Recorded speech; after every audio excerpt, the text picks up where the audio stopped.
시청자 여러분 안녕하십니까. 성공투자 오후 증시 1부입니다. 지난주부터 여러 차례 예고를 드렸습니다. 미국과 중국 양쪽에서 밀려오고 있는 파고를 한국 증시는 과연 어떻게 넘어야 할까. 지난 8월이죠. 중국에서 불어온 위안화 이 절하라는 초강력 변수, 그야말로 증시는 혼돈 그 자체였습니다. 월스트리트 저널은 이렇게 얘기를 합니다. 중국발 쇼크를 두고 중국이 기침을 하면 전 세계가 몸살에 걸린다는 명제를 사상 최초로 확인한 사건이다라고 얘기를 했습니다. 사실 최근에 중국 증시가 폭락세가 연출이 되고 일단 위안화 평가 절하라든지 각종 시장 안정화 정책을 내놓았음에도 불구하고 계속해서 불안정한 움직임을 이어갔습니다. 이것이 미국의 9월 금리 인상을 좀 연기시키지 않을까라는 전망이 제기되기도 했는데 최근에 또다시 미국의 9월 금리 인상설이 재부각되면서 이 G2 불확실성이 해외 전반적으로 금융시장 전체에 큰 우려감을 계속해서 키우고 있는 상황입니다. 이번 여름 시장을 그야말로 공포에 떨게 한 중국발 위기, 그야말로 위협적이 될 것인지 아니면은 좀 과도한 우려가 섞여 있는 것인지 이 부분도 가려봐야 될 부분이고요. 과연 연준의 금리 인상 이후의 시장의 분위기는 또 어떻게 달라질지 다각도로 분석해보는 시간 특집으로 1시간 동안 마련했습니다. 네, 한국 증시 G2 파고 넘나 오늘 함께해 주실 두 분 소개해드리도록 하겠습니다. 경희대학교 차이나 MBA 전병서 교수, 서강대학교 경제학부 김영익 교수 자리해 주셨습니다. 어서 오십시오. 안녕하세요. 안녕하십니까. 네. 저희가 본격적으로 말씀 나누기 이전에 두 분께 사전에 말씀을 드렸어요. 이 9월 우리 증시의 변수 3가지씩 꼽아주십시오라고 말씀을 드렸고요. 저희가 그 내용을 4파로 준비했는데 먼저 이 전병서 교수께서 꼽아주신 탑3를 먼저 공개를 해드릴까 합니다. 자, 세 번째로요. 외국인 자금 동향을 주시해야 된다라는 말씀이셨고요. 두 번째가 중국의 실물 경기 지표가 중요하다. 제일 첫 번째로 꼽아주신 것이 바로 미국의 금리 인상이 되겠습니다. 자, 외국인 자금 동향과 중국 실물 경기 지표, 미국 금리 인상 3가지 변수 꼽아주셨습니다. 교수님, 이유가 있으시겠죠? 간단히 들어봐야 되겠습니다. 예, 한국 증시 G1, G2의 경합장이다 그렇게 생각을 하는데요. 그 시장의 트렌드는 미국을 봐야 될 것 같고요. 그 기업의 펀더멘털은 중국을 봐야 될 것 같습니다. 그래서 미국의 금리 인상이 미국의 자금시장의 모든 것을 결정할 것 같고 중국의 경우는 그런 우리도 똑같이 중국의 실물 경제 영향을 받기 때문에 그렇습니다. 그래서 주식시장 전 세계가 똑같습니다만 지금 같은 경우는 이 유동성이 좌지우지하는 시장이기 때문에 특히 한국같이 이제 완전 개방된 시장에서는 이 외국인의 유동성이 들어오는지 나가는지가 그것이 한국 증시에 가장 크게 영향을 미치지 않는가 그렇게 생각을 했습니다. 보시면서 역시 맞다 그러시는 분들 많으실 거예요. 네. 네, 이번에는 김영익 교수님께서는 9월의 시장 변수 어떤 것들을 또 꼽아주셨는지 4파로 살펴보도록 하겠습니다. 궁금하군요. 네, 먼저 3위부터 살펴보겠습니다. 네, 국내 경기, 일단 회복 여부를 꼽아주신 것 같습니다. 아무래도 대내적인 변수를 3위로 꼽아주셨고요. 2위로는 환율, 외인의 매수 전환, 역시나 외국인들의 자금 동향에 대해서 2위로 꼽아주셨습니다. 1위로는 역시나 전병서 교수님과 같은 의견이십니다. 미국의 금리 인상을 또 1위로 꼽아주셨습니다. 지금 역시 이 탑픽으로 미국 금리 인상이 지금 올라와 있고요. 좀 다른 부분이 지금 외국인 자금 동향도 공통적으로 보셔야 되는 의견 일치를 보신 것 같은데 지금 김영익 교수님 말씀 들어보면 중국 쪽은 9월 변수에서 빠져 있어요. 어떻습니까? 시장에 영향을 미칠 변수는 아니다라고 보시는 건지 아니요, 중국이 굉장히 중요한데요. 그런 거죠? 전병서 교수님께서 워낙 최고의 중국 전문가이기 때문에 전병서 교수님께서 말씀하실 거라고 생각하고 그거는 뺐습니다. 그래서 다른 변수 하나를 넣으셨군요. 그리고 특히 제가 하는 거는 미국 금리 인상 말할 것도 없이 중요하고요. 그렇죠. 그다음에 우리나라 환율 문제일 것 같습니다. 사실 그동안 우리나라 원달러 환율이 4월 달에 1,068원 가다가 최근에 거의 1,200원까지 올라갔지 않습니까? 환율이 올라가면 외국인들 우리 주식 팔죠. 그렇죠. 그런데 환율이 과연 여기서 더 올라갈 것인가 떨어질 것인가 거기에 외국인 매수 여부가 달려 있다고 보고 있고요. 그다음에 우리 경기 지금 상당히 어렵습니다. 그 재고일 지수라고 그러는데요. 출하를 이제 재고지수로 재고지수 출하지수로 나눈 건데 이게 2008년 글로벌 금융위기 이후 처음으로 그렇게 높은 수준입니다. 이렇게 보면 우리나라 기업들이 재고를 너무 많이 가지고 있다. 이 재고가 얼마나 줄어들 것인가. 이게 줄어들면 주가가 오르게 되죠. 네, 이렇게 또 변수들을 살펴봤는데요. 계속해서 좀 시장에 대한 이야기를 나눠보기 전에 네. 중국 시장에 대한 이야기들을 먼저 좀 풀어봐야 될 것 같아요. 중국 시장이 폭락세를 보이면서 중국이 계속해서 시장 안정화 정책을 내놨는데 과연 중국 시장이 이에 어떤 흐름을 보였는지 화면으로 만나보고 오겠습니다.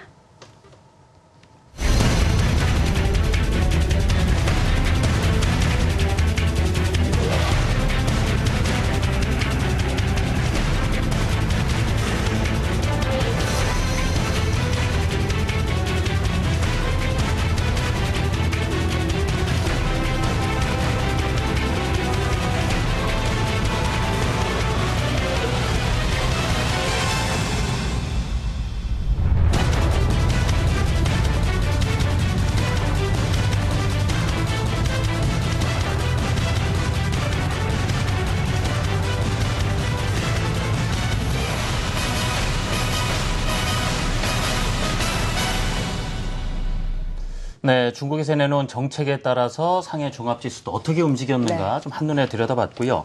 자, 미국과 중국 양대 축 중에서 먼저 중국 관련된 이야기를 심층 있게 좀 말씀을 들어볼까 합니다. 꽤 오래됐어요. 벌써 1978년이니까요. 개혁 개방을 중국이 선언을 했죠. 그러면서 사회주의와 시장 경제 시스템을 효과적으로 결합시키는 좀 새로운 경제 모델을 채택했습니다. 30년간 뭐 연평균 10%에 가까운 고도 성장을 계속 해왔으니까요. 그랬던 중국 경제가 이제 올해는 6%대 추락도 배제할 수가 없는 상황입니다. 전병서 교수님께 먼저 여쭤봐야 되겠습니다. 교수님, 뭐 양적인 고도 성장 이후에 성숙 단계로 접어들어가는 건 어찌 보면 당연한 수순일 수도 있겠는데 말이죠. 성장률이 좀 급락하는 것을 두고 많은 우려를 하고 있기는 합니다, 지금. 예. 패러다임의 시프트라고 보는 것이 맞는 것 같고요. 그래서 성장률이 왜 이렇게 이제 낮아지냐는 건데 제가 볼 때는 그건 과도한 우려라고 생각이 됩니다. 그래서 지난 정부 때 한 10%, 이번 정부 때 7%는 세 가지 이유가 있는데요. 첫 번째는 이 산업 구조가 바뀌었습니다. 그래서 최근 30년간의 제조 중심에서 중국은 지금 제조 대국 아닙니다. 서비스 대국입니다. 그래서 두 번째로 놓고 보면 중국의 이 고용 구조 변화입니다. 그래서 제조업 시대에 중국은 GDP 1%에 한 7, 80만 고용을 했지만 예. 지금 3차 산업 서비스업이 이제 절반을 넘어가면서 이 고용률이 150만까지 늘었습니다. 그래서 중국의 대학생이 1년에 한 700만 명 내외 졸업하는데 이 사람들을 취업시키려면 88, 64, 640만 정도. 그래서 지난 정부 10년 동안 죽어도 8%라고 하는 8% 목표가 나왔고요. 근데 새로운 정부는 최근 2년 반 동안에 이 GDP를 7%로 떨어뜨렸지만 고용에 전혀 문제가 없습니다. 그래서 150만 서비스업 비중이 50%를 넘어가면서 고용률이 거의 2배가 는 거죠. 예. 그래서 7%를 성장해도 1,050만, 6% 성장해도 900만. 그래서 심지어 5%까지 가더라도 더 이상 고용에 문제가 생기지 않습니다. 그래서 이게 이제 서방 세계가 바라보는 중국하고 그 사이에 중국의 아주 획기적인 변화가 이 고용률의 변화라는 것들을 서방이 인지하지 못하기 때문에 이 성장률 하락에 대해서 과도한 걱정을 하는 거고요. 그리고 지금 중국의 성장률 떨어뜨리는 상당히 의도적인 것이 있습니다. 최근 2년 반 동안 리커창 총리가 19개 산업의 공급 과잉을 아예 폐기를 시켰습니다. 예. 그래서 그 이펙트가 작년, 금년까지 지금 이어지고 있는 것이고요. 그래서 7% 성장에 대해서 굉장히 우려는 하지만 제가 볼 때는 전 세계 G2 국가 중에서 7% 성장했던 나라가 있는가. 그렇게 놓고 보면 중국의 7% 성장은 너무 높은 성장이라고 보여집니다. 예. 어찌 보면 상당히 자연스러운 수순이다라는 말씀을 좀 이 느낌을 받게 되는데요. 뭐 한국을 하면서 그런 궁금한 부분들을 하나씩 해소하실 수 있는 시간이 되실 겁니다. 지금 현대경제연구원에서 이런 리포트도 내놨어요. 내년 중국의 성장률이 5% 미만에 머물게 되면 한국 경제 성장률 역시도 1%포인트의 영향을, 하락 압력을 받을 것이라는 거죠. 현실적으로 지금 전 교수님 보셨을 때 내년에 중국 경제 성장 좀 가능한 수준이 어느 정도라고 보시는지요? 5%까지 갈 가능성은 없어 보이고요. 예. 그래서 6에서 7 사이들을 왔다 갔다 하는 수준이 될 것 같습니다. 그래서 중국이 지금 이제 10월 달에 앞으로 5년 동안의 이 국가 마스터 플랜을 내게 됩니다. 13차 5개년 계획에서. 거기서 잠재 성장률을 추정을 할 것 같은데요. 아마 6%대를 아마 예상하지 않을까 싶습니다. 그리고 지금 중국 같은 경우에 지금 그 성장률에 관한 우려들은 조금 다르게 볼 필요가 있는 것이 지금 미국의 GDP의 거의 한 60% 온 중국, 이것이 미국 GDP로 치면 2002년 정도 수준입니다.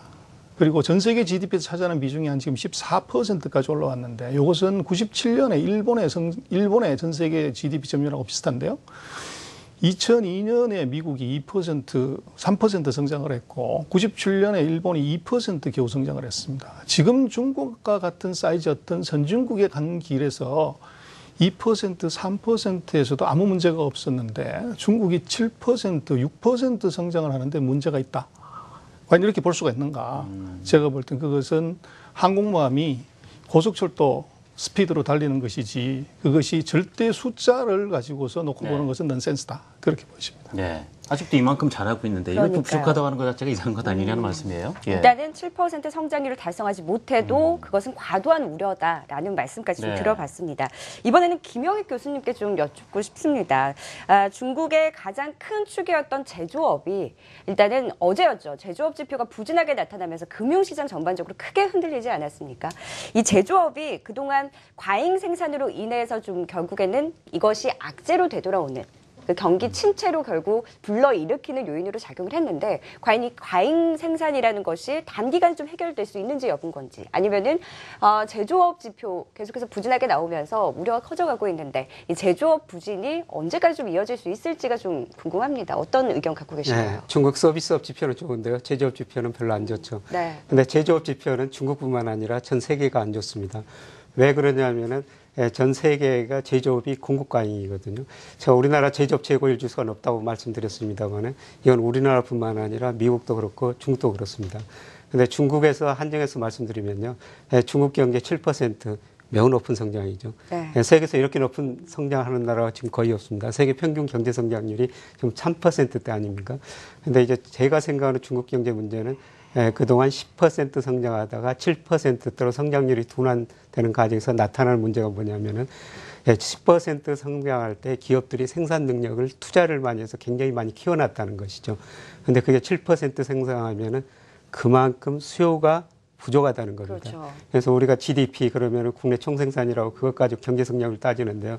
이게 생산 측면에서 작성되고 수요 측면에서 작성되는데 생산은 이렇게 높은데 수요는 줄어드니까 밑에 있거든요. 네. 그러면 이게 균형을 맞추는 과정에서 아마 이 과정에서 우리나라도 그렇지만 기업이 부실해지고 은행이 부실해지고 이런 과정을 한번 거쳐야 된다. 과도기라는 거죠. 예, 과도기라고 저는 보고 있습니다. 네. 이 과도기, 성장통, 중국을 두고 흔히 나오는 표현 아니겠습니까? 근데 분명 들여다보면 해결해야 될 난제가 있어요. 올해 중국 정부도 지방정부 채무안들을 16조 위안으로 제한을 했습니다.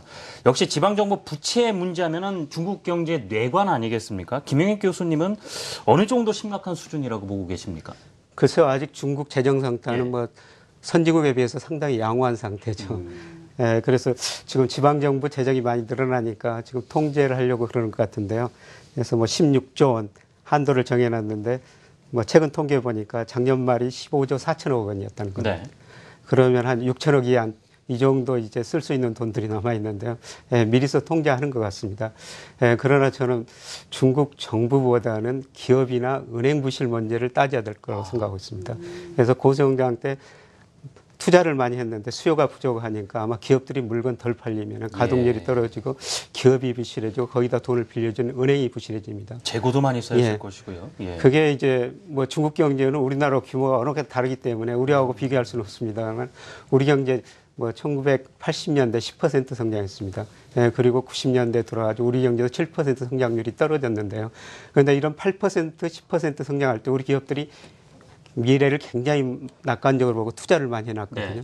근데 성장률이 떨어지니까 결국 기업이 부실해지고 은행이 부실해지고 그 부실을 처리하는 과정이 우리가 97년 겪었던 IMF 경제위기라는 것이죠. 그래서 저는 중국에 지금 부실이 지금 쌓이고 있는 과정이다. 멀리 보면은 이 부실을 한번 처리해야지 다시 중국 경제가 안정적인 성장 국면에 들어설 수 있다. 그렇게 내다보고 있는 거죠. 지금 정부 부채보다는 기업이나 은행 부실을 어떻게 해결해 가는가에 더 초점을 맞춰야 된다는 말씀이거든요. 네, 그렇습니다. 네, 또 중국이 10년 만에 외국인에 대해서 부동산 투자 거래 제한을 완화를 했습니다. 또 이런 시장 완화책을 발표를 했는데 이제 부동산 시장이 침체가 되니까 외국인들의 자금을 끌어와서 이제 부동산 시장을 살려보겠다라고도 이제 의견들이 제기가 되고 있는데 과연 이것이 어느 정도 효과를 낼 수 있을 거라고 보고 계신가요? 예, 중국 지금 경상수지 적자가 많이 나오고 있죠. 네. 뭐 작년에 대미 무역수지 적자가 3,400억 달러였고요. 올 상반기에도 거의 1,700억 달러를 넘습니다. 근데 이 돈들이 지금 중국 시장으로 들어오고 있거든요. 네. 근데 중국에 이렇게 돈이 들어오고 경상수지가 흑자나기 때문에 그동안 자본 수지를 어느 정도 내보내서 했었습니다. 그래서 최근에 보면은 그렇게 중국의 무역수지 흑자가 많이 나는데도 외환보유액이 3,700억 달러, 800억 달러에서 정체된 상태입니다. 그만큼 외국으로 돈이 나가고 있다. 그런 측면인데요. 아마 이 돈을, 나가는 돈을 어느 정도 부동산가격이 떨어지면은 덜 나가게 통제하는 그런 수단이 아닌가 생각됩니다. 전명수 교수님은 어떻게 보십니까? 부동산 경기를 좀 중국이 좀 끌어올리려는 의지에 대해서는 어떻게 보고 계시는지요? 예. 그래서 부동산을 건드리면 모든 나라의 GDP는 당연히 올라갑니다. 예. 그래서 중국이 지금 외국인에게 그 방 하나를 살 수 있는 그 제도 철폐를 한 것이 부동산 경기에 어떤 자극을 주는 건 전혀 아니고요. 외국인 다 해도 얼마 되지가 않습니다. 그래서 거기에 후속 조치가 있는데요. 그 중국에서 부동산을 살 때 처음으로 그 내는 현금 비율이 있는데요. 그것을 30%에서 20% 낮췄습니다. 그게 중요합니다. 그래서 현금 20%만 있으면 집을 바로 살 수 있는 것. 네. 이게 이제 메가톤급 그 부동산 경기 부양책의 핵심이고 지금 중국으로 놓고 보면 그 부동산에 손을 대면 아까 우리 김 교수님 말씀하신 공급 과잉 부분에 제일 심각한 부분이 철강하고 시멘트, 건자재 같은 부분입니다. 이걸 손을 대게 되면 이 공급 과잉의 상당 부분이 바로 해소가 될 수가 있고 거기에 연관 효과로 나타날 수 있는 것이 집 사고 나면 차를 삽니다. 차를 사고 나면 이제 옷을 사게 되고 그 다음번에 이제 먹는 것을 사는 거죠. 그래서 이 다운스트림에 영향을 굉장히 크게 주기 때문에 중국이 부동산에 대해서 손을 댔다는 것은 최근 2년 동안의 규제에서 바뀌었다는 것은 GDP 성장률에 대해서 자기네들이 생각하는 일정한 수준을 맞추겠다는 것의 표현입니다. 네, 그러니까 부동산 시장 완화 조치를 냈다는 것 자체만은 좀 의미 있다라고 봐야 될 것 같습니다. 이렇게 중국 경제 얘기는 좀 마무리를 짓고요. 중국 주식 시장에 대한 이야기로 좀 넘어가 보도록 하겠습니다. 이 중국 경기 침체 우려가 글로벌 금융 시장의 큰 리스크 요인으로 자리하고 있죠. 이 9월 미국의 기준금리 인상과 맞물려서 계속해서 변동성이 커지고 있는 중국 증시에 대한 전망을 최경식 기자가 좀 더 자세하게 취재했습니다. 글로벌 금융시장을 패닉으로 몰고 간 중국 증시. 바닥을 모르고 추락하던 급락세는 멈췄지만 향후 전망은 여전히 불투명합니다. 전문가들은 중국 증시가 3,000선을 기점으로 하방 경직성이 나타날 것으로 내다보는 전망과 중국 증시의 하락세가 지속될 것이라고 보는 의견이 팽팽히 맞서고 있습니다. 먼저 중국 증시의 지속된 하락에도 불구하고 중국 정부의 정책 효과로 인해 3,000선을 기점으로 하방 경직성이 뚜렷해진다는 전망이 제시됐습니다. 실제적인 재정 정책이 가셔야 되는 시점에서 반등의 트리거로 작용할 것 같은데요. 지금 현재 원래 정부가 한 1조 한 6천억, 7천억 정도 적자 재정을 편성했었는데 지금 현재는 3천억에서 4천억 위안 정도 흑자 재정을 유지하고 있어서 결과적으로 하반기 중에 한 2조 위안 정도 재정 확대 정책이 여력이 있고 그런 부분들이 SOC 투자나 아니면 철도공사 이런 데 쓰이기 시작하고 그런 계획이 발표되면 중국 증시 아마 완만한 상승의 트리거로 작용하지 않을까 이렇게 보고 있습니다. 최근 단행된 중국 정부의 재정 정책 등 경기 부양책 노력을 감안하면 중국 당국이 3,000선을 지키려는 의지가 엿보인다는 분석입니다. 하지만 중국 증시의 하락은 지속될 것이라는 의견도 만만치 않습니다. 중국에서의 자금 유출이 지속되는 데다 중국 제조업 경기가 둔화한 것이 근본적인 원인으로 꼽힙니다. The weakness we're seeing in Chinese manufacturing is indicative of potentially a weaker economy in both the European Union and here in the United States. 1일 중국 국가통계국은 8월 제조업 구매 관리자 지수가 49.7%로 집계됐다고 발표했습니다. 시장 전망치에는 부합했지만 지난 2012년 8월 이후 최저 수준인 겁니다. 생산자 물가 역시 전년 대비 마이너스 5.4%로 시장 예상치를 크게 밑돌면서 중국 경제 성장률 회복에 적신호가 들어왔다는 분석입니다. 그 부분에 있어서는 지금 당장 이제 해소되긴 좀 쉽지 않은 상황이고요. 아무래도 중국 쪽에서 자금 유출이 좀 지속되고 있는 상황이기 때문에 좀 그런 점에서 이제 중국 증시가 또 뭐 많이 상승하기에도 좀 힘든 점이 있고요. 뭐 경제 관련해서도 지금 지표들이 여전히 좀 부진한 상황이 있고. 중국 변동성이 커지면서 증시 전망 자체가 무의미하다는 의견도 나오고 있습니다. 중국 증시의 변동성 사항은 중국 금융시장이라는 다소 폐쇄적인 시스템이 개방되는 과정에서 나타난 시행착오이기에 전망을 예측하기가 쉽지 않다는 것입니다. 미국 금리 인상과 맞물린 9월 위기설의 진원지 중국 증시. 중국 증시의 향배가 세계 경제를 좌우할 핵심 변수로 자리 잡고 있습니다. 한국경제TV 최경식입니다.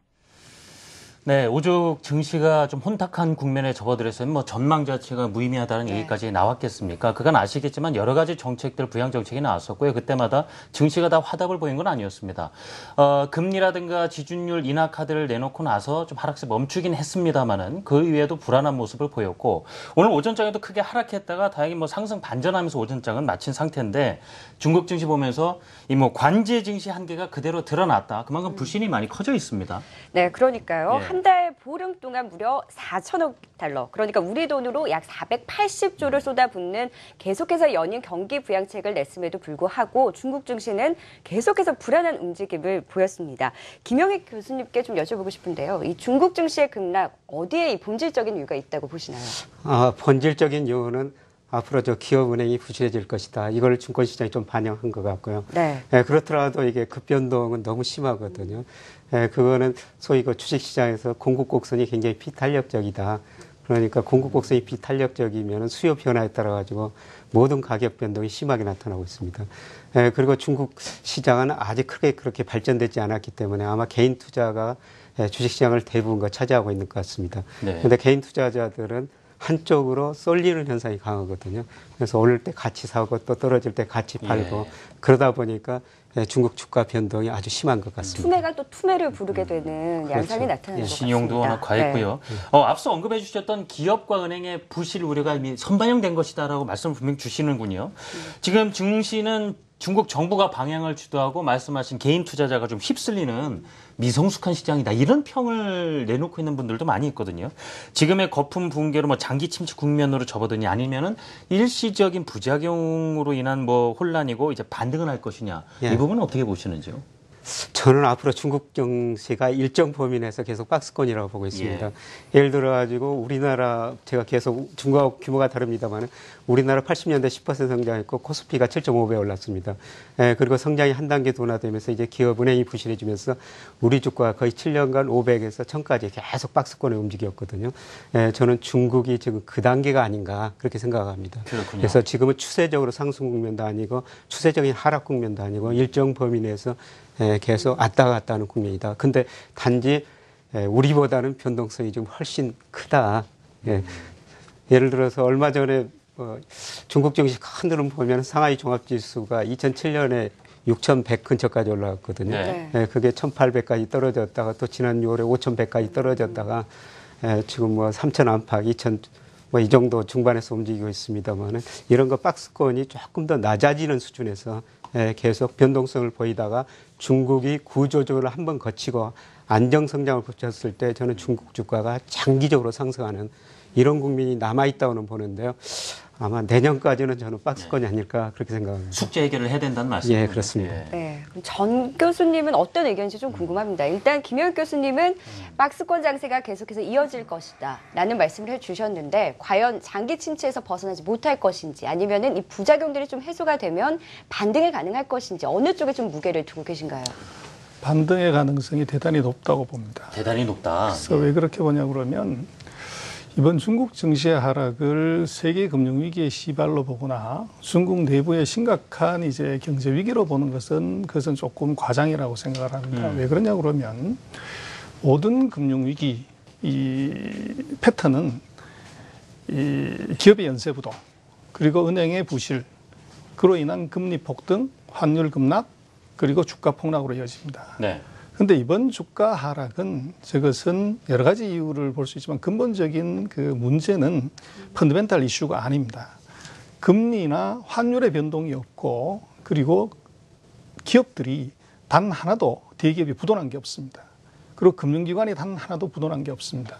그럼 이건 좀 다르게 봐야 되는데 이번 주가 급락이 한 방에 40% 넘게 떨어진 것은 이 6천만 명의 개인 투자가들, 이 사람들의 신용거래 규제를 감독당국이 무리하게 과도하게 하는 바람에 나타난, 그래서 10%씩 하한가 3번 맞아서 나온 것이 바로 이 3,500대고, 거기서 마지막 피치가 이제 이 2,800까지 떨어지는 진짜 이유입니다. 그래서 지금 이 6천만 명의 개미들이 전 세계 어디 역사에도 없는 개미들이 한 방향으로 몰렸을 때 이것은 자본주의 역사상 볼 수 없었던 이제 그런 그림이고요. 그래서 중국의 그 펀더멘탈 이슈를 많이 얘기하지만 전 세계에서 GDP 수준이 현상을 유지하는 데 금융위기가 난 나라가 있는가? 그리고 GDP가 7%인 나라에서 6%인 나라에서 금융위기가 난 나라가 단 한 나라다 있는가를 봐야 됩니다. 그래서 이번 같은 경우는 결국은 저것이 그 수급의 언밸런스 이 부분이 있고요. 그리고 이제 봐야 되는 것은 주가가 얼마나 올랐냐를 보는 것이 아니고 밸류에이션을 봐야 됩니다. 그래서 GDP 대비해서 시가총액이 얼마냐를 봐야 되는데 중국의 시가총액이 뭐 대략 한 50조 그 언저리에서 왔다 갔다 하는데요. 중국의 GDP를 한 60조에서 한 70조 정도를 보면 시총이 한 GDP 한 70% 그 언저리에서 왔다 갔다 합니다. 그래서 개도국 수준들보다 평균보다도 85%보다 조금 낮은 수준이고 선진국의 100%, 140%의 절반밖에 안 되는 수준입니다. 그래서 결국은 주가는 밸류에이션 펀더멘탈을 찾아가게 돼 있는데 지금 중국에 대해서는 이 기관이 올리거나 외국인은 전혀 영향이 없습니다. 그래서 아까 비디오에 잠깐 나왔습니다만은 그 중국의 자금 유출이 지속되기 때문에 증시에 문제가 있다. 그것은 해당 사항이 없습니다. 외국인의 비중이 전체 시장에서 1.6%밖에 되지 않습니다. 그래서 그 투자가들은 다 장기 투자가이기 때문에 돈들을 그렇게 뽑아내지도 않습니다. 그래서 아마 시장의 그림들은 아마 그런 수급의 문제들이 정리되고 나면 조금 다른 양상을 볼 것으로 생각을 합니다. 네, 오를 가능성이 많다. 그런데 지금 급락 과정은 좀 시각이 다르시군요. 네. 과도하게 좀 과열된 증시를 어느 정도 좀 해소시키자는 차원인데 그 제동을 너무 급브레이크를 걸었다라는 그런 국면의 차원에서 말씀을 주셨어요. 예. 네, 또 중국 정부가 계속해서 경기 부양 카드를 꺼내지 않았습니까? 그럼에도 불구하고 시장 반응이 좀 시원치가 않았는데 저는 보면서 그럼 과연 어느 정도 급의 대책을 내놔야지 시장에 좀 반응을 할까가 굉장히 궁금했었어요. 과연 중국이 시장이 원하는 경기 부양 카드를 또다시 꺼내들 가능성은 어떻게 보고 계신가요? 중국의 시장을 조금 더 자세히 들여다보면요. 중국 정부가 이번에 연쇄적으로 내놓은 정책의 모든 핵심은 시장의 공급 물량을 갖다가 죽이는 정책을 쓴 것이지 매수를 들어간 게 아닙니다. 그래서 대주주를 못 팔게 한다든지 국유기업이 못 팔게 한다든지 신용거래를 하고 있는 사람들을 신용을 못 걸게 한다든지 소위 말하는 공급 물량의 압박을 줄인 것이고요. 지금 중국 정부가 지금 매수를 할 여력이 있는가 또 관제를 하는데 왜 주가가 안 올라가냐고 그러지만 중국은 기다리고 있습니다. 그래서 이미 중국이 우리 같은 증권금융을 통해서 1조 4천억을 그래서 중국이 이번 주가 하락에서 어떻게 해서 하락했냐고 그러면 그 장외 신용, 사채업자들의 신용이 5천억, 그리고 장내 신용이 한 8천억, 그리고 기업들이 그 주식담보대출에서 받아간 돈이 한 5천억 해서 대략 한 1조, 한 2조 원짜리 이하에서 이것이 물량으로 나오면서 시가총액이 20조가 떨어졌는데요. 지금 중국이 준비하고 있는 돈은 증권금융이 은행에서 1조 4천억을 지금 빌려서 준비를 하고 있고요. 그리고 지금 양로기금이 우리 같은 사회보장기금, 그 연기금이 지금 그 6천억에서 1조의 돈을 이미 준비를 해서 있고 어제 보면 증권회사들이 1,000억 이 정도의 돈을 갖고 2조 원 이상의 돈을 들고 있으면서 주식을 사고 있지 않습니다. 왜 안 사는 거냐? 첫 번째는 악성 매물의 정리입니다. 신용이 걸린 것들이 정리되고 난 다음에 그래서 오늘 보면 그 중국 정부가 이달 말까지 150억 이상의 장외 신용을 한 모든 계좌를 다 정리를 해라. 이걸 통보를 했고 다음 달까지 300억 이상짜리를 다 정리시켰습니다. 그래서 결국은 첫 번째는 과도한 수급의 악성 물량을 정리하고 난 다음에 두 번째로 기다리는 것은 제가 볼 때는 중국 정부는 경제 지표의 호전을 기다립니다. 그래서 하반기에 3, 4분기 또는 4, 4분기에 그간의 여러 가지 경제 정책의 효과가 발생을 한다고 그러면 중국의 GDP가 PMI가 이 턴하는 시점 그때에 들어가는 것이죠. 그래야만이 이제 의미가 있는 것인데 결국은 3, 4분기 말 4, 4분기에 경제 지표를 기다리고 있는 것 아닌가 그렇게 보여집니다. 네, 준비는 돼 있다. 3분기, 4분기 실물 경기 동향을 보고 타이밍을 지금 잡고 있는 것이다라는 말씀을 주셨어요. 자, 전 교수님께 한 가지 더 여쭤보죠. 내일 박근혜 대통령이 이제 중국 전승절 기념식에 참여를 하지 않습니까? 9월 이후에 주목해야 될, 그러니까 중국 증시에 영향을 주는 이벤트들 뭐가 있을까요? 예, 이번에 그 전승절 기념은 사실은 단순한 제가 생각할 때는 그 기념식에 참석의 의미를 떠나서 지금 이전에 그 AIIB 때와는 굉장히 다른 양상으로 한국에 유리한 그런 이제 그 위치를 점하게 해준 것 같습니다. 예. 미국과 유럽, 일본이 참여하는 자리에서 한국과 중국이 굉장히 깊은 얘기를 할 수 있는 자리를 이번에 만든 것 같고요. 그래서 이번에 중국의 전승절이라는 것의 의미를 뭐 여러 가지 해석을 할 수 있습니다만 결국은 강대국이 가는 길로 가고 있다. 지난 AIIB에서 57개 나라를 팬으로 만들면서 전 세계 지도를 보면 3분의 1을 중국의 팬으로 만들었고 결국은 대국이 가는 길은 결국은 군사대국, 금융대국입니다. 그래서 AIIB를 통해서 금융대국을 보여줬고 이번 열병식을 통해서 군사대국을 보여줄 겁니다. 그래서 그 이후에 이제 뭐를 보여줄 거냐 하는 것인데요.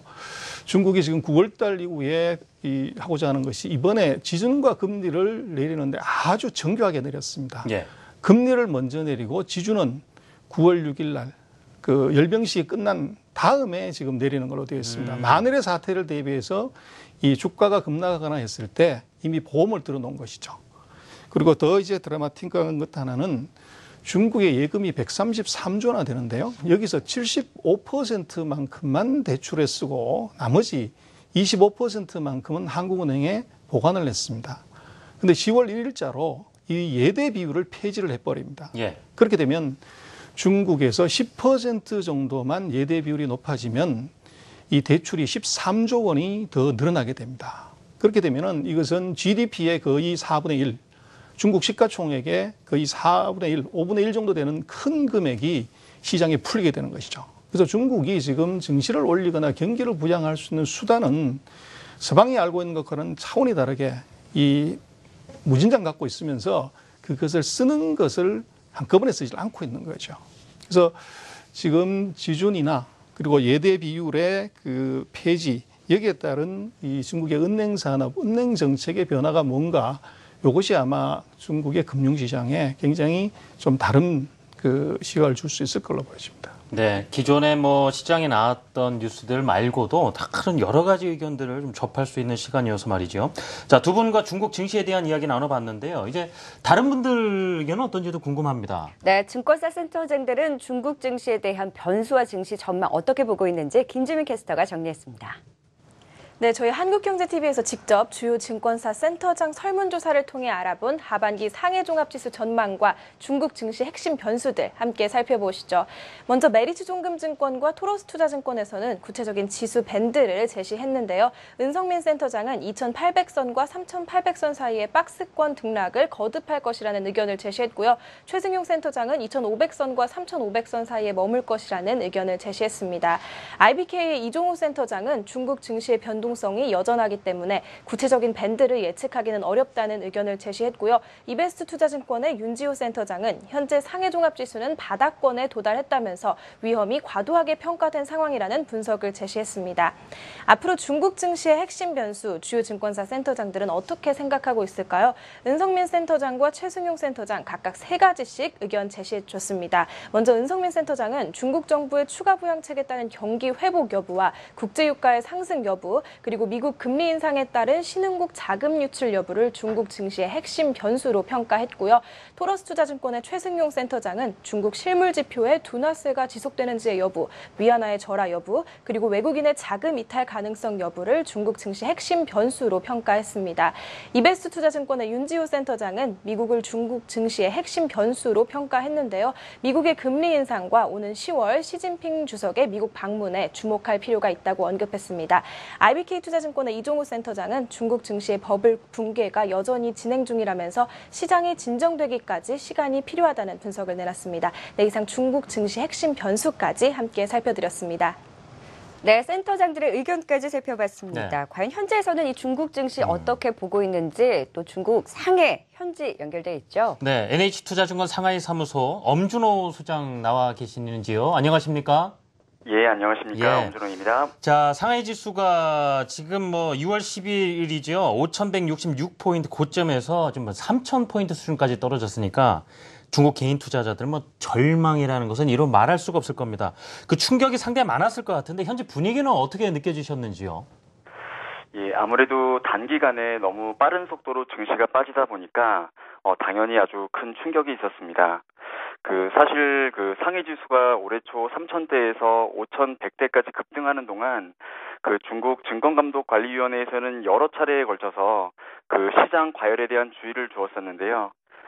그럼에도 불구하고 5월 초부터 과도한 비율의 장외 레버리지가 급속도로 확산되면서 이에 대한 규제를 하는 과정에서 예상보다 큰 레버리지 규모로 인해서 짧은 시간 내에 증시가 급락하게 되었습니다. 이후에 증시 부양을 위해 여러 가지 조치를 정부에서 내놓으면서 증시를 안정화시키려는 노력을 하고 있지만 아직까지는 투자자들의 투자 심리가 완전히 회복되지는 않은 모습입니다. 네, 계속해서 이렇게 변동성 큰 중국 증시에 우리 국내 투자자들도 좀 투자를 최근에 좀 많이 했는데요. 과연 관망하는 자세로 대응을 해야 될지 좀 어떤 전략을 세워봐야 좋을까요? 최근 이제 3,000대에서 5,000대까지 급등했던 가장 큰 원인은 위에서 말씀드린 것처럼 레버리지 등으로 인한 유동성 증가가 가장 커다란 요인이었다고 봅니다. 현재 레버리지에 대한 정부의 강력한 규제 및 투자자들의 투자 심리가 회복되지 않은 상황이기 때문에 단기간에 유동성이 개선되기는 어려울 것으로 현지에서는 판단하고 있습니다. 또한 중국의 경제 지표가 외부에서 기대하는 것에 미치지 못할 것이라는 우려가 상존하고 있기 때문에 여기 증권사들 및 애널리스트들도 전체 지수가 단기간 내에 호전되기는 좀 어려울 것 같다라고 대체적으로 판단하고 있습니다. 이러한 점은 향후 투자할 때 유의할 필요가 있겠습니다. 다만 최근 증시가 급락하면서 밸류에이션상 매력도가 예전에 비해 높아졌기 때문에 개별 종목에 장기 투자하기에는 오히려 좋은 시기라고 판단이 됩니다. 중국의 발전 단계상 향후 많은 성장이 예상되는 산업의 개별 종목을 다 선정해서 5년에서 7년 정도 장기적으로 보유하는 것이 현 시점에 바람직한 전략일 것 같습니다. 예를 들자면 중국이 수출 제조 중심 국가에서 내수 소비 중심 국가로 전환되는 과정에서 많은 성장이 예상되는 몇몇 소비재 산업이나 노령화 사회로 전환되는 인구 구조적 변화에 따라 수혜를 받을 수 있는 의료 관련 산업 등 유망한 산업의 종목을 잘 선정한다면 오히려 밸류에이션이 낮은 지금이 장기 투자자에게는 좋은 투자 기회가 될 수 있지 않을까 생각합니다. 네, NH투자증권 상하이 사무소 엄준호 소장의 말씀 들어봤습니다. 소장님 감사합니다. 예, 감사합니다.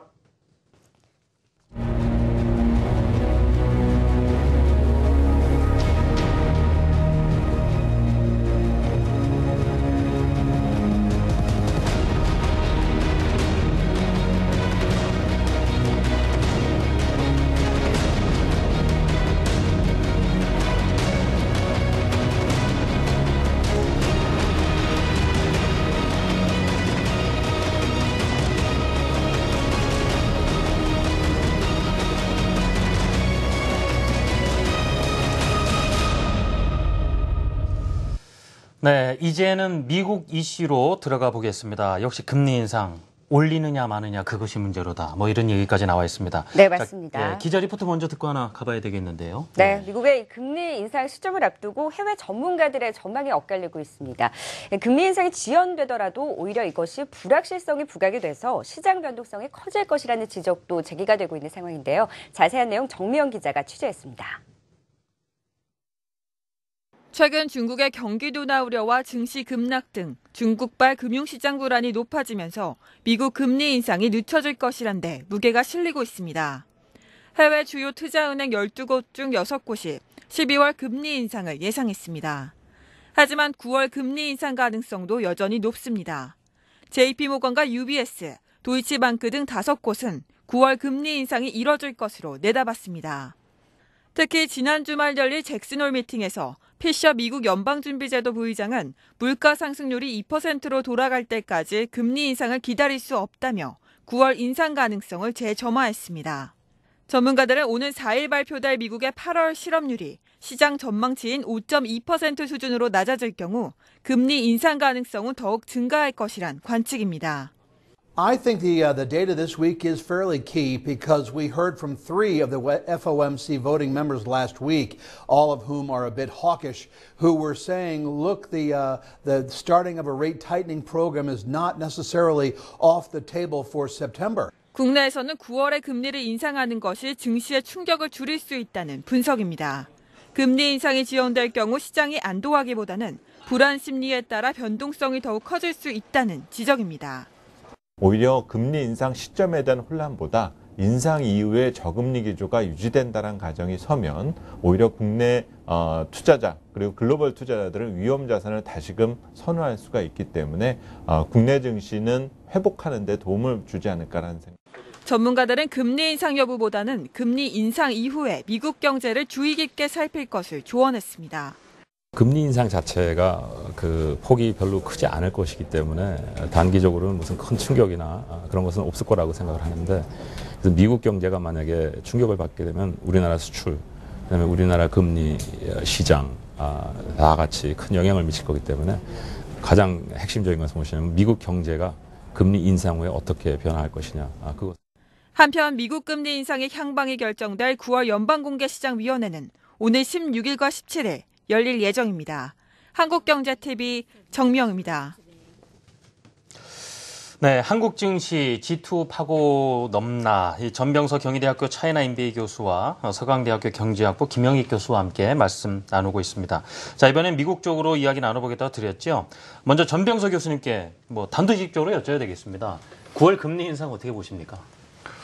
저는 아마 또 주춤거리지 않을까 그렇게 생각을 합니다. 그래서 최근 2년 동안 금리 올리겠다고 얘기를 하고 계속적으로 딜레이 시키는 이유가 있을 것 같은데요. 네. 저는 금리 인상 이미 아마 FOMC에 발표가 있건 없건 그 인터넷 사이트에서 0.35%라는 숫자를 한 달 동안 띄워놓고 있었습니다. 그래서 이번이 0.1% 정도 올린다고 하면 그것은 오히려 금리 인상을 한 그 시점에서 모든 것이 클리어되는 상황이 아닌가 그렇게 보여지고, 금리 인상의 포커스를 사실은 전 세계가 2년 동안 공포에 떨었지만 미국이 빨리 못 올린 이유에 대해서 저는 첫 번째는 과연 채권 시장은 안녕하신가를 봐야 될 것 같고, 두 번째로는 지금 미국의 그 공표 실업률 말고 총고용률을 놓고 보면 계속 떨어지고 있습니다. 그래서 제가 볼 때는 옐렌이나 오바마가 보는 것은 이 공표 실업률이 아니라 총고용률일 겁니다. 그리고 세 번째로는 금리가 올라갔을 때 지금 미국이 지금 재정적자 문제가 심각합니다만 이미 전체 예산의 13% 가까운 돈을 이자에 쓰고 있습니다. 그래서 이 부분을 과연 금리가 만약에 지금 평균 2% 선인데 3% 올라가면 이걸 과연 미국이 감당할 수 있는가? 그러면 여타 예산을 줄여야 되는데 그것을 줄일 수 있는 여력이 별로 없다. 그래서 그렇게 보면은 조금 아마 다시 또 딜레이 시킬 가능성이 있는 것 아닌가 그렇게 생각합니다. 일단 전 교수님은 미국의 9월 금리 인상 연기될 가능성이 높다라는 말씀을 해주셨는데, 그렇다면 김영익 교수님은 9월 금리 인상 과연 인상이 될지 어떻게 보고 계신가요? 네, 저는 인상 가능성이 좀 높다고 보고 다른 의견. 확률적으로 한 60% 이상이라고 보고 있습니다. 네, 제가 그렇게 보는 것은 모든 것 중앙은행이 금리 정책을 결정할 때 소위 테일러 준칙이라는 걸 참조하거든요. 이 테일러 준칙이라는 건 뭐냐면은 잠재 GDP하고 실제 GDP 차이, 그 다음에 각국 중앙은행이 목표하는 물가가 있습니다. 실제 물가하고 그 차이인데요. 근데 GDP는 실제 GDP에 거의 잠재 GDP가 접근해 있고요. 문제는 물가죠. 물가 2% 목표로 하고 있는데요. 소비자 물가는 0%대입니다. 그러나 근원 소비자 물가, 에너지 가격하고 음식료 이렇게 가격 변동성이 제해버린 거는 1% 중반이거든요. 이런 걸 고려했을 때 최근에 금리 인상 가능성이 좀 더 높아지지 않을까 저는 이렇게 생각하고 있습니다. 그런데 여기서 금리를 인상했더라도요, 저는 오히려 시장 금리는 안 오른다고 생각하고 있습니다. 그래요? 금리를 인상하면은 아마 제가 나중에 좀 말씀드릴 기회가 있습니다만 주가가 많이 조정을 받고 결국 소비 위축되고 국채 수익률 10년짜리는 지금 경제뿐만 아니라 10년 후에 5년 후에 경제가 어떻게 될 것인가 이걸까지 보는 거거든요. 그래서 그동안 금리 인상 이야기가 계속 나왔어도 미 국채 수익률이 별로 못 올랐었습니다. 어제도 2.18%였는데요. 뭐 이런 거 보면은 금리를 인상하더라도 시장 금리는 별로 영향을 안 받을 것이다. 그런 견해를 가지고 계시군요. 예. 네, 또 최근에 스탠리 피셔 부의장이 잭슨 홀 미팅에서 연설을 했잖아요. 예. 다소 좀 매파적인 발언을 하면서 금리 인상 9월에 좀 나타나지 않을까라는 의견들이 계속 속속 제기가 되고 있는 상황인데 관건이 이번 주 당장 발표되는 고용 지표가 개선될지 여부인 것 같아요. 아무래도 경기 지표 계속해서 꼼꼼하게 체크해봐야 될 것 같은데 여기서 과연 개선세가 나타날 것인지 어떻게 보고 계신가요? 예, 미국 고용은 정말 탄력적입니다. 사실 우리나라 기업들은 경기가 나쁘다고 해고를 못하죠. 그런데 미국은 2008년 글로벌 금융위기를 겪으면서 일자리가 무려 872만 개 줄어들었어요. 다음날 아침 출근하면 당신 회사 그만둬 이렇게 이야기한다는 것이죠. 그런데 경기가 회복되면서 이미 3월 달부터는 1242만 개, 실업률도 10%도 5.3%로 떨어졌습니다. 그리고 월 평균 고용이 한 19만 개 늘었습니다. 올해는 한 21만 개 정도 늘고 있는데요. 아마 이번 주말에 8월 고용 지표도 21만 개, 이거는 넘었을 것 같습니다.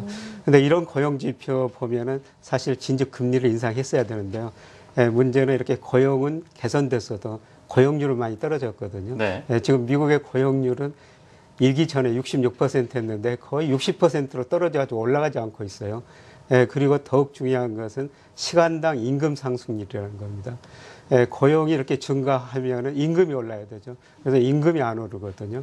그래서 이번 주말에 발표될 지표 중에서 임금 상승률 보시는 게 좋을 것 같고요. 경제에서 필립스 곡선이라고 이야기합니다만은 이게 임금 상승률, 물가 상승률하고 실업률하고 역외관계가 있다. 그런데 실업률은 10%에서 5.3%로 떨어졌습니다. 그러면 물가가 올라야 되는데 지금 물가가 안 오르거든요. 그래서 금리를 인상하고 하지 못했기 때문에 아마 이번 고용지표에서 다른 무엇보다도 임금 인상률, 시간당 임금 인상률 이걸 관심 있게 지켜보시는 게 좋을 것 같습니다. 금리 인상 시기에 대해서는 두 교수님께서 의견 차가 약간 있으시겠지만 중요한 것은 이제 그 이후에 어떤 변화가 있을 것인가 하는 부분이에요. 역시 이제 긴축 발작에 대한 부분인데요. 특히 신흥국들 말이죠. 김영익 교수님께도 이 부분 여쭤봅니다. 긴축 발작 가능성 어떻게 보십니까? 저는 긴축 발작이라는 건 주가도 떨어지고 국채 수익률도 급등한다 그런 건데요. 근데 저는 주가는 떨어지지만은 금리는 별로 안 오를 거라고 보고 있습니다. 그런데 전 세계적으로 보면 특히 일본의 경우가 그렇습니다만은 금리하고 주가하고 같은 방향으로 움직이거든요. 일반적으로 금리가 떨어져야지 주가가 오른다고 그러는데 그 사이에 경기가 기억이 있게 됩니다. 경기가 나쁘면 주가하고 채권 수익률 같이 떨어지고 경기가 좋으면 또 같이 오르게 되거든요. 근데 이번에 아마 미국 경제가 그렇게 생각보다 좋지 않았기 때문에 주가는 떨어지더라도 저는 금리는 많이 안 오르라고 보고 있고요. 근데 제가 미국 주식시장 보면은 좀 이태이태합니다. 이게 제가 미국의 산업 생산, 소매 판매, 고용 지표 이런 거로 평가해 보면은 미국 주가가 한 20% 정도 가대평가되어 있거든요. 우리가 흔히 주식시장을 산책 나온 개와 주인에 비교하는데요. 우리가 개 데리고 산책하다 보면 개가 앞서가죠. 개가 주가하고 주인이 경기를 하는데 개가 주인 너무 앞서가고 있다는 거죠. 너무 거리가 멀어지면 개가 뒤를 돌아다 보더니 주인이 먹줄을 잡아당기든지 지금 그런 국면이 아닌가 이렇게 생각하고 있고요. 그다음에 최근에 중국 주가가 급락한 것은 신용 규제 때문이었다. 이런 거 평가도 있습니다만은 제가 그래프 하나 좀 보여드릴 수가 있는데요. 중국 사람들이 돈을 빌려서 주식을 사는 만큼 또 미국 사람들도 엄청나게 돈을 빌려가지고 좀 주식을 샀습니다. 이게 사상 최고치거든요. 근데 지금 그래프가 빨간 선으로 증권담보대출이라고 나옵니다만 이게 미국 사람들이 돈을 빌려서 주식을 산 겁니다.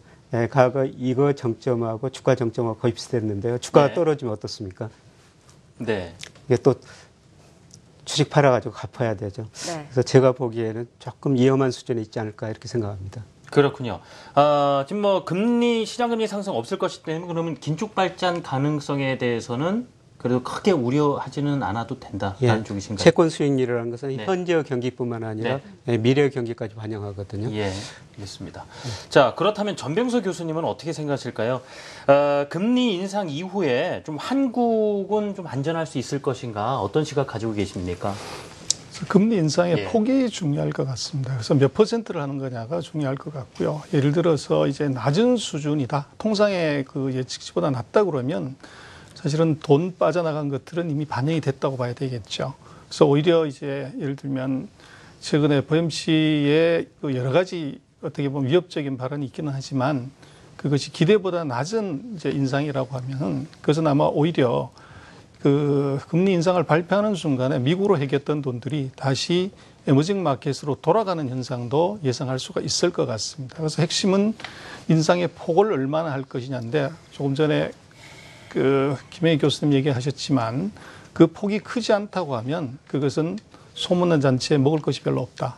이럴 가능성이 상당히 있어 보입니다. 그렇군요.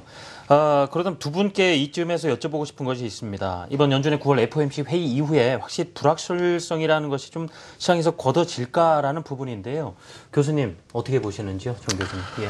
그래서 이번은 올리든지 안 올리든지 불확실성은 여전히 존재할 것으로 봅니다. 올리는데 조금만 올렸다고 하면 미국 경제에 대한 자신감의 결여라고 해석을 할 것이고 예. 이것이 이제 못 올린다고 그러면 역시나 아직도 더 길어야 된다는 그런 이제 그 불안감이 존재를 하겠죠. 그래서 그것은 그 미국만의 문제가 아니라 미국을 제외한 나머지 이제 3개 대륙들이 다 어렵기 때문에 그런 상황이고요. 그래서 미국 혼자의 외발 자동차로 어떻게 액션을 하기는 지금 세계 경기가 어떻게 보면 70년 만에 온 그 불황, 이 부분의 회복의 측면에서 놓고 본다고 치면 아마 미국이 단독으로 어떻게 액션하는 것에 대해서는 아마 그 이펙트가 과거보다는 굉장히 약할 가능성이 있는 거 아닌가 그렇게 생각합니다. 그렇군요. 김영익 교수님은 어떻게 보십니까? 일단 저는 9월에 금리를 인상한다면 예. 단기적으로 불확실성이 해소되고 어느 정도 긍정적인 영향을 줄 것이다 이렇게 보고 있는데요. 그런데 문제는 그 이유인 것 같습니다. 그 이후에 이제 금리를 계속 인상한다면 미국 경제가 그만큼 좋다는 걸 반증하는 것인데, 그런데 금리 한 번 올리고 그 뒤로 미국 경제 지표가 뭐 나빠지고 주가 조정 보고 소비가 위축되면은 이게 이제 가장 나쁜 시나리오거든요. 네. 예, 그래서 금리를 일단 인상하고 난 다음에 단기적으로 불확실성 해소됩니다만은 그 이후 미국 경제가 어떻게 되느냐, 금리 인상 기대가 계속된다면 오히려 저는 긍정적이라고 보는데요.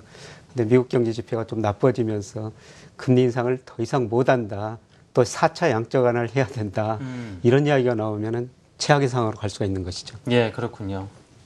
네, 그럼 미국의 금리 인상과 관련해서 증권사 리서치 센터장들은 어떤 의견인지 네. 잠시 후에 이 부분 확인해 보고 두 분과 얘기 이어가도록 하겠습니다. 네, 9월 FOMC를 앞두고 금리 인상과 관련해서 엇갈린 전망이 나오고 있습니다. 일부 전문가들은 당초 중국발 쇼크로 금리 인상이 올해 12월 또는 내년 초로 늦춰질 것이라는 예상을 내놨는데요. 하지만 지난 27일에 미국의 2분기 성장률이 3.7%로 예상을 크게 웃돌면서 전망이 엇갈리고 있습니다. 증권사 센터장들이 생각하는 미국의 금리 인상 시기와 변수까지 함께 살펴보시죠. 메리츠 종금증권의 은성민 센터장과 IBK 투자증권의 이종우 센터장 모두 9월로 예상하고 있습니다. 은성민 센터장은 이번 주 금요일에 발표될 고용 지표가 변수라고 언급하면서 늦어도 올해 안에는 금리 인상이 이뤄질 거라는 의견을 내놨고요. 이종우 센터장은 9월에 금리를 인상해야 불확실성이 낮아진다면서 연준의 결심이 중요하다고 언급했습니다. 이베스트 투자증권의 윤지우 센터장 역시 9월 또는 10월을 전망하면서 대외 변수에 관계없이 결국 연준이 선택할 것이라는 의견을 내놨고요. 토러스 투자증권의 최승용 센터장은 오는 12월로 전망하면서 임금 상승과 인플레이션을 변수로 언급했습니다. 이 미국 금리 인상이 이뤄질 경우에 국내 증시에 미칠 영향은 대체로 긍정적이라는 평가인데요. 이 메리츠 종금증권의 은성민 센터장과 이베스트 투자증권의 윤지우 센터장은 모두 불확실성이 해소되기 때문에 긍정적이라는 의견을 제시했고요. IBK 투자증권의 이종우 센터장은 금리 인상 전에 불확실성이 문제라면서 인상이 되고 나면 증시와 환율 모두 안정을 찾을 거라는 의견을 내놨습니다. 반면 토러스 투자증권의 최승용 센터장은 신흥국 증시의 변동성이 확대될 우려가 있다면서 추가적인 금리 인상 속도에 따라서 그 영향은 차별화될 것이라는 의견을 내놨습니다. 네, 이상 미국 금리 인상 시 국내에 미치는 영향까지 함께 살펴드렸습니다.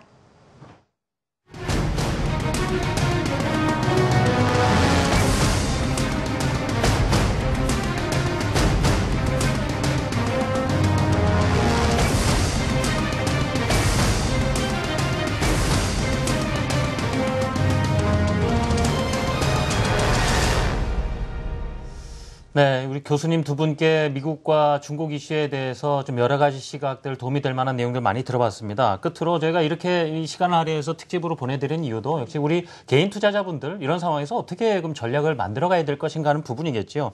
그 말씀을 끝으로 듣기 이전에 저희가 주식창을 이용해서 개인 투자자들에게 설문조사를 한 가지 했습니다.